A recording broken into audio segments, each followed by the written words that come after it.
Athletes, inhibiting these two roadblocks to muscle building provides a huge advantage. It does take athletes to the next level. If you are swinging a bat, you can use a heavier bat, or you can swing it faster. If you're running, sprinting, you can run faster. That's why you find so many athletes using them. Steroids are incredibly effective. A young guy who eats badly, sleeps badly, smokes, drinks too much alcohol, misses half of his gym workouts, and takes steroids can blow away the most dedicated, most gifted athlete who does not take steroids in terms of sheer muscle gain. But to achieve those gains takes high doses of steroids. Most doctors prescribe anabolic steroids in what they call a physiologic dose, the amount of testosterone a man produces naturally. Some endurance athletes who want to reduce recuperation between workouts use a physiologic dose of steroids. Some sprinters with higher strength and power needs may use twice the natural amount. But what about bodybuilders and weightlifters? In some of the studies that we have done, we have encountered guys who are taking the equivalent of 100 times the natural output of testosterone. In other words, if you figure that the normal male testis manufactures between 50 and 75 milligrams of testosterone a week, we've seen guys who are taking 5,000 or 6,000 milligrams of testosterone or its equivalent per week from injections or pills. And the more you take, the bigger you can get. For many athletes, anabolic steroids seem like the proverbial fountain of youth. Steroids have profound effects. You could see results in as little as 2 weeks, maybe even less. You'll start to actually see an increase in muscle size pretty rapidly. If you train for endurance, your muscles are going to take on endurance-like characteristics. If you train for strength, your muscles are going to take on strength characteristics. And if you're going to train for size, your muscles are going to take on size-like characteristics. Most athletes have a small window of opportunity. In some sports, it may only be a few years. I can understand when an athlete comes to me, a 19-year-old kid comes to me on the brink of signing a $50 million contract, numbers that most of us can't even imagine at 19 years of age. What is your choice going to be? It's clear cut.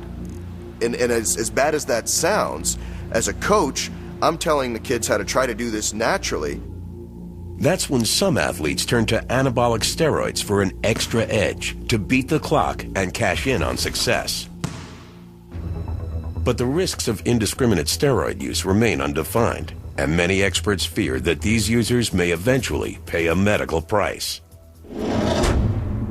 In 1991, one athlete became the poster boy for steroid dangers. Former NFL player Lyle Alzado announced he was dying of central nervous system lymphoma. He blamed steroids. Yet, even in his confession, Alzado diluted the dangers. And there was a double-edged sword to his comments that he made in Sports Illustrated. What he told the world is, yes, steroids caused my problem, but there is a safe way to take steroids. But not without a doctor's supervision. Experts agree the abuse of steroids comes with several undesirable side effects. Men may experience a number of short-term cosmetic changes. They can include severe acne on the back, as well as on the face. Gynecomastia, the accumulation of fat under the nipples causing the breasts to swell. And even testicular atrophy, the shrinking of the testicles to half their normal size. For women, the androgenic or masculinizing side effects are more pronounced, including male pattern baldness, growth of facial hair, and even a permanent deepening of the voice. The breasts may also shrink and the clitoris enlarge. Other side effects are debatable. One is a spike in aggression from steroid use, known as roid rage. Atlanta authorities are investigating the bizarre murder-suicide involving professional wrestler Chris Benoit and are asking if steroids could have played a part. Animal and human studies show high doses of testosterone increase aggression. Yet few anabolic steroid users undergo a change of personality. Steroids make an unstable person more unstable. They make an aggressive person more aggressive. It's usually been a person who's had problems. So it hasn't been a Jekyll and Hyde where you've been a kind, caring, docile, friendly person and turned them into an aggressive monster. Studies suggest only a minority of users turn violent. Between 1993 and 2000, 4 double-blind clinical trials administered high doses of steroids to 109 men. Roughly 5% experienced reckless or aggressive behaviors. You can have 5 different guys who take the same dose of steroids, 4 of whom will have virtually no psychiatric changes, and 1 of whom will go completely berserk. Yet some doctors feel roid rage is exaggerated. You give me State College, Pennsylvania, in Ann Arbor, Michigan, on a football Saturday, and I will show you as many cases of alcohol-induced rage as you will see in the United States in 50 years from anabolic steroids. Roid rage isn't the only side effect under debate. People take steroids, men and women, because it works. But it comes at a price. The price, perhaps life itself. Professional bodybuilder Steve Mahalik was once Mr. USA, and Mr. America, and Mr. Universe. He was also a devout steroid user. Mahalik began using steroids in 1975 to prepare for the Mr. Universe competition. He kept using them for 10 years. He believes steroids help buy something priceless, the pinnacle of bodybuilding. I used them a ton, but you know, whatever comes up must come crashing down eventually. Finally, I collapsed on the stage and went to the hospital, and I had 2 grapefruit-sized tumors on my liver. Mahalik embodied what many scientists believe. In the short term, steroids may build your body, but in the long run, you pay a price. On the outside, a steroid user might just look bigger, more masculine. But on the inside, doctors believe this could happen. One type of oral steroid has been linked to tumors and cancers of the liver. Others have suffered a rare condition called peliosis hepatitis, where blood-filled cysts form on the liver and can rupture, causing internal bleeding. Some studies also suggest that tumors can form on the kidneys, decreasing function. As the body loses its ability to filter the blood, toxins build up, leading to fluid retention, increased blood pressure, and eventually, kidney failure. But even more alarming is the effect of steroids on the heart. Steroids can dramatically alter cholesterol levels, increasing the risk of heart attack or stroke.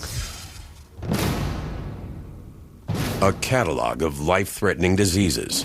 Steve Mahalik has had them all. Liver tumors, pancreatitis, gallbladder disease, a heart attack, a stroke, and the list goes on. All my organs were shutting down one by one, piece by piece, and all my arteries were clogged. All 7 in my heart. I had no blood going to my heart. The doctor opened me up. He said he saw more blood in a dead person than he saw of me being alive. Steve has company. Spare the pain, spare the shame. Let's go. My group of champion bodybuilders, 70s, 80s bodybuilders, are now just starting getting bypass surgery, who's getting valve replacement surgery, who has liver problems, kidney problems, who died, heart attack. It's all happening. No one ever smoked. They didn't drink. Our diets were impeccable.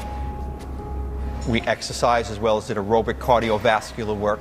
We followed every natural rule and law to keep us healthy and alive. Except they all used steroids. That's the difference.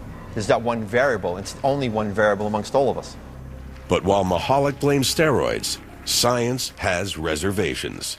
In the last 70 years that these drugs have been used in medicine, I'm not aware of any study that's evaluated their long-term effects. You know, a lot of what you see on some of these issues is case studies or anecdotes. So this person used steroids and he had a liver cancer, or he had a kidney tumor, and from a methodology standpoint, that's the lowest of the low. I mean, you cannot prove cause and effect. You just can't do it. Proving cause and effect is made harder by steroid users who often mix other drugs, including growth hormone, insulin, thyroid hormone, and amphetamines. So you have this cauldron, this witch's brew, and then people ask me, well, anabolic steroids is in that cauldron, what effect do they have in combination with all these other drugs? I go, got me. But it's interesting because it's always the steroids that are pinpointed as the culprit. For scientists, pinpointing the dangers of steroids has been difficult. The evidence may be there, but it has proven elusive. Science still doesn't know what is going to happen in the long term with steroids. On the one hand, there are hundreds of thousands of people who have used the drugs who don't appear superficially to be particularly the worse for wear. But then on the other hand, there are every few months stories about another old-time bodybuilder or athlete who abruptly died under somewhat mysterious circumstances. Pro wrestler Brian Pillman died at 35 of a heart attack. Wrestler Eddie Guerrero died at 38 from heart disease. And Davey Boy Smith was dead at 39. 3 deaths in the last decade, all from heart disease, and all with a common suspect. For years, doctors have suspected a link between steroids and heart disease. Steroids lower the level of HDL cholesterol in the bloodstream. Also known as good cholesterol, doctors believe HDL protects the cardiovascular system from heart disease. While steroid users may look perfectly healthy on the outside, the inside can tell a different story. Steroids can also dramatically raise bad cholesterol, or LDL. This can cause a hardening of the arteries and a significant buildup of plaque along the artery wall. As plaque clogs the artery, blood flow is restricted. If left unchecked, it can cause a heart attack. Likewise, if any plaque breaks off, it can lodge in smaller blood vessels, causing a heart attack or stroke.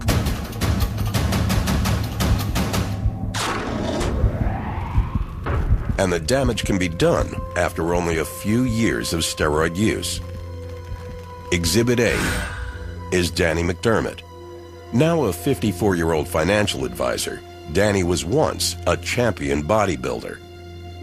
Back when I was competing, and you want to be at that, national level, the international level, you could bet your competition's using steroids. So was Danny. At 36, 7 years after quitting steroids in bodybuilding, he took a body blow. The doctor came and said, you just had a massive heart attack and you're lucky to be alive.